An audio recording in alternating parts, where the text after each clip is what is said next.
नमस्कार बच्चों, कैसे हैं आप सभी।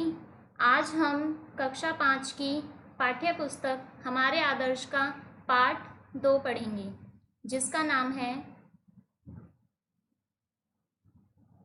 गुरु गोविंद सिंह।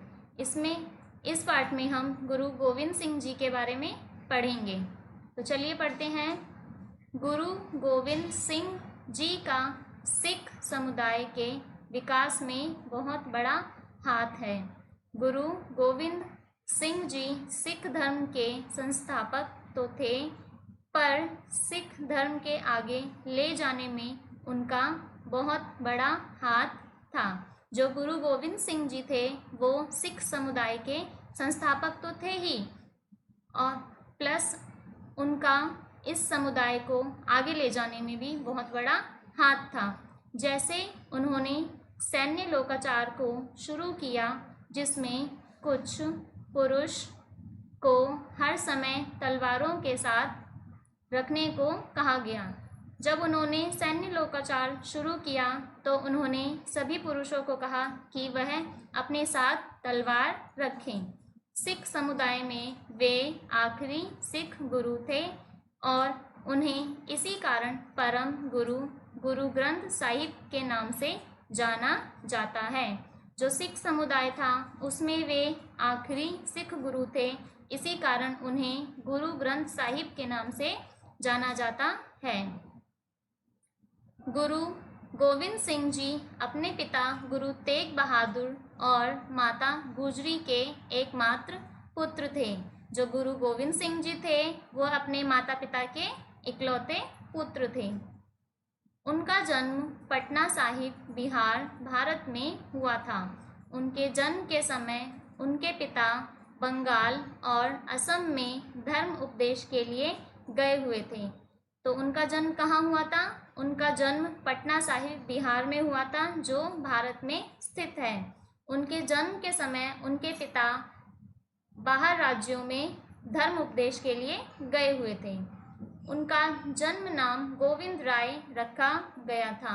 उनके जन्म के बाद वे पटना में 4 वर्ष तक रहे, फिर उनका परिवार पंजाब लौट आया।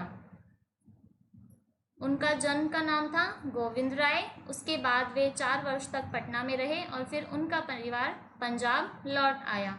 उसके बाद वे चक ननकी चले गए, जो हिमालय की निचली घाटी में स्थित है। जब वह लोग पंजाब लौट आए तो उसके बाद वह सब चक ननकी चले गए। जो चक ननकी है वह एक शहर का नाम है, जो हिमालय की निचली घाटी में स्थित है। वहाँ उन्होंने अपनी शिक्षा ली।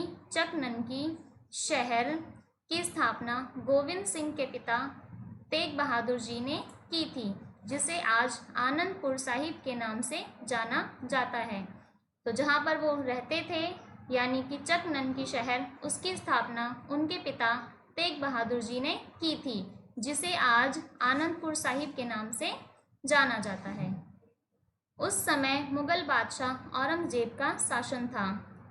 यह जिस काल की बात हो रही है, उस समय औरंगजेब का शासन था, जो कि क्या थे? मुगल बादशाह। उसकी शाही सेना भारतीय जनता पर बहुत जुल्म किया करती थी। जो औरंगजेब की सेना थी वो भारतीय जनता पर बहुत जुल्म किया करती थी, और उसने देश भर में अपने सभी गवर्नरों को आदेश दिया था कि हिंदुओं के मंदिर गिरा दें। कश्मीर का गवर्नर इफ्तिखार खान था, जिसने बादशाह के आदेशों को लागू करने की ठान ली। तो जो औरंगजेब की सेना थी वो भारतीयों पर बहुत जुल्म किया करती थी। तो जो औरंगजेब थे उन्होंने अपनी सभी गवर्नरों को ये आदेश दिया था कि सभी हिंदुओं के मंदिरों को गिरा दिया जाए। तो जो कश्मीर का गवर्नर था इफ्तिखार खान, उन्होंने ठीक ऐसा ही किया। उन्होंने औरंगजेब के आदेशों को लागू किया और कश्मीर में मंदिर गिराने की ठान ली। तो इसी प्रकार कश्मीर में मंदिर गिरने लगे और हिंदुओं को मुसलमान बनाया जाने लगा। तो इफ्तिखार खान के आदेश के अनुसार कश्मीर में मंदिरों को गिराया जाने लगा और जितने भी हिंदुओं थे उनको मुसलमान बनाया जाने लगा। ऐसी नाजुक स्थिति में जब कश्मीरी पंडित के एक दल ने इनके पिता गुरु तेग बहादुर से सहायता की याचना की तो पुत्र गोविंद सिंह ने पिता से कहा, पिताजी, धर्म की रक्षा के लिए आपसे बड़ा महापुरुष कौन हो सकता है। तो जब यह स्थिति चल रही थी तब कश्मीरी पंडितों में से एक दल ने उनके पिता तेग बहादुर जी से सहायता की याचना की, यानी कि उनसे सहायता के लिए विनती की। तो यह सब सुनकर गोविंद सिंह ने अपने पिता से कहा कि पिताजी, आपसे ज़्यादा धर्म की रक्षा और कौन कर सकता है। तो इसी तरह हिंदुस्तान में हिंदू धर्म की रक्षा के लिए श्री गोविंद सिंह जी ने बाल उम्र में ही अपने पिताजी को दिल्ली की तरफ चलने को कहा, यानी कि जो गोविंद सिंह जी थे उन्होंने अपने पिता से कहा कि वह हिंदू धर्म की रक्षा के लिए चले जाएं। औरंगजेब ने आदेश पर श्री तेग बहादुर जी का शीश तलवार से काट दिया। जो औरंगजेब थे उन्होंने गोविंद सिंह जी के पिता तेग बहादुर जी का शीश तलवार से काट दिया। अपनी मृत्यु से पहले ही तेग बहादुर ने गुरु गोविंद जी को अपना उत्तराधिकारी बना दिया था। बाद में गोविंद सिंह 10वें सिख गुरु बन गए।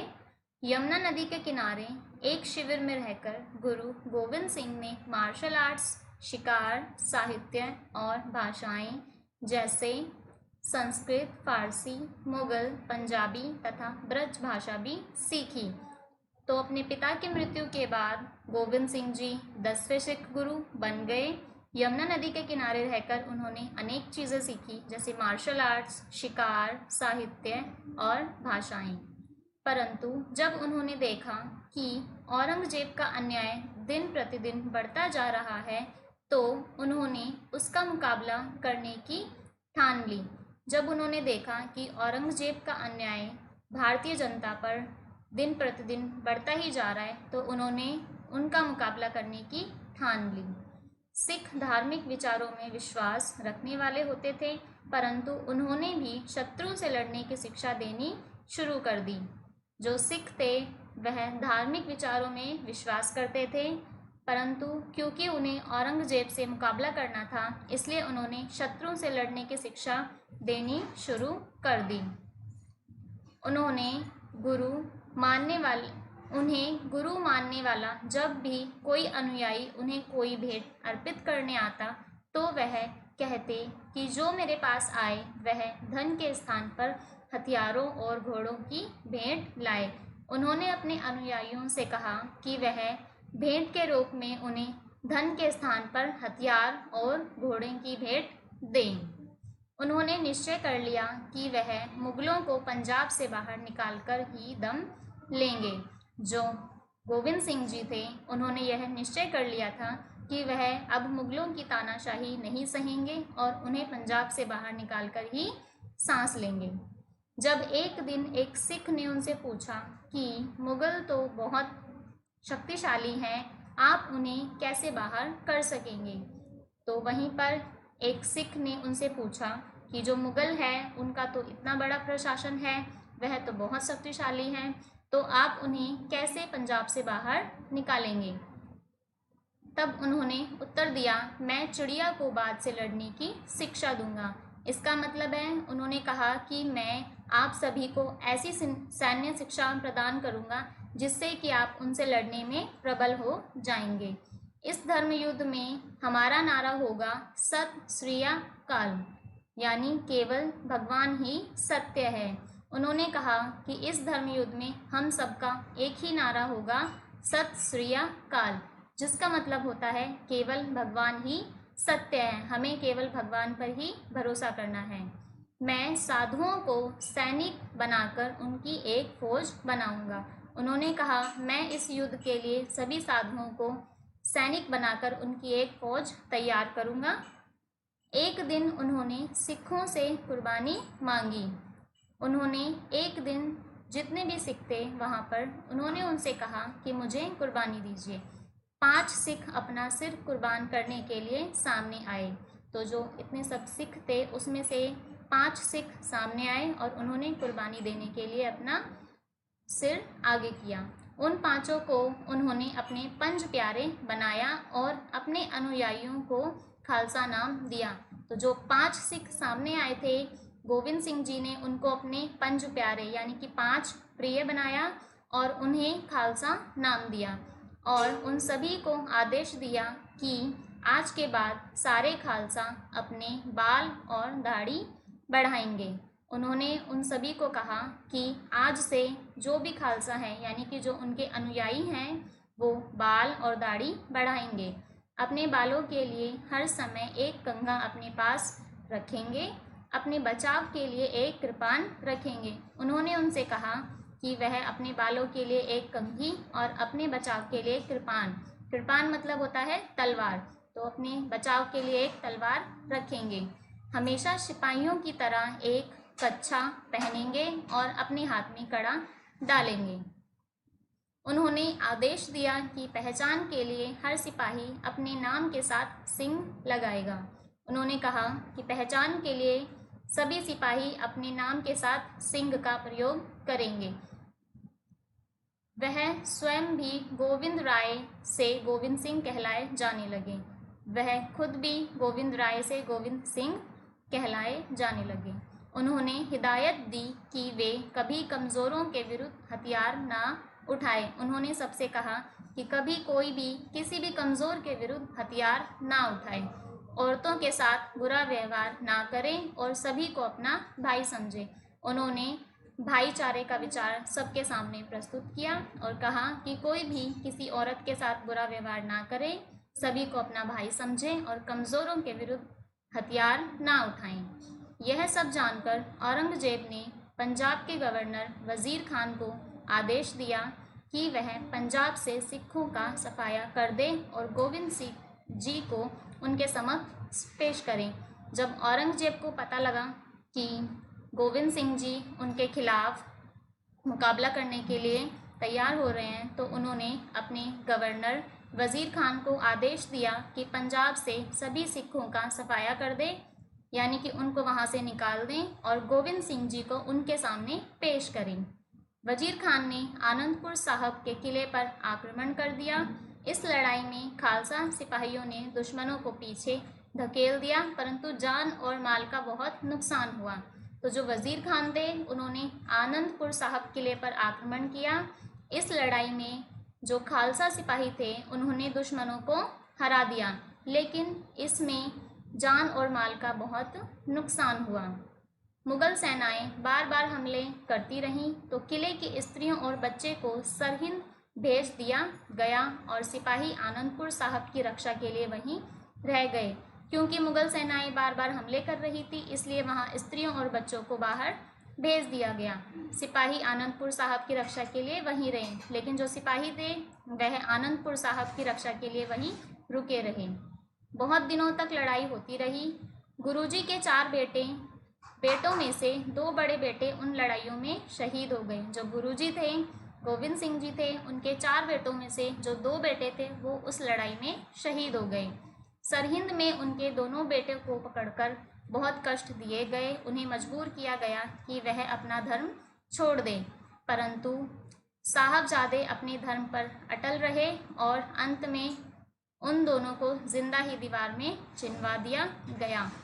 तो जो उनके 2 बेटे थे उनको पकड़ लिया गया और जो 2 बेटे थे वो शहीद हो गए।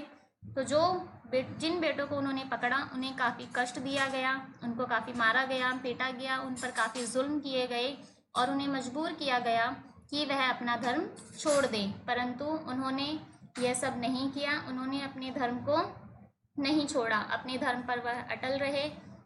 और यही सब देखकर जब उन्होंने इस धर्म को नहीं छोड़ा तो औरंगजेब ने उनको जिंदा ही दीवार में चिनवा दिया, यानी कि उनको दीवार के अंदर चिनवा दिया गया। इसी तरह गुरुजी के सारे परिवार ने धर्म की रक्षा के लिए अपना बलिदान दिया। इसी प्रकार जो गोविंद सिंह जी थे उनके परिवार ने धर्म की रक्षा के लिए सभी बलिदान दिए। जीवन के अंतिम दिनों में उन्होंने खालसा कौम से कहा कि वह सिखों के आखिरी गुरु हैं। उनके बाद अब कोई गुरु ना होगा, पवित्र ग्रंथ साहिब ही उनके गुरु होंगे। जब गोविंद सिंह जी का अंतिम समय आ गया तो उन्होंने खालसा कौम, जितने भी सिख लोग थे, उन सबसे कहा कि अब कोई भी सिख गुरु नहीं होगा, अब केवल सिर्फ एक ही गुरु होंगे, जो कौन होंगे? ग्रंथ साहिब। तो बच्चों, आज हमने इस पाठ में गुरु गोविंद सिंह जी के बारे में पढ़ा कि किस प्रकार उन्होंने सिख धर्म को बचाने के लिए बलिदान दिया, किस प्रकार उन्होंने अंग्रेज़ों से लड़ाई की, मुग़ल शासन के खिलाफ किस प्रकार सैन्य तैयार किया और किस प्रकार अपने सिख धर्म को बचाए रखा। तो अब इस पाठ को आप दोबारा पढ़िए, अच्छे से समझिए। धन्यवाद।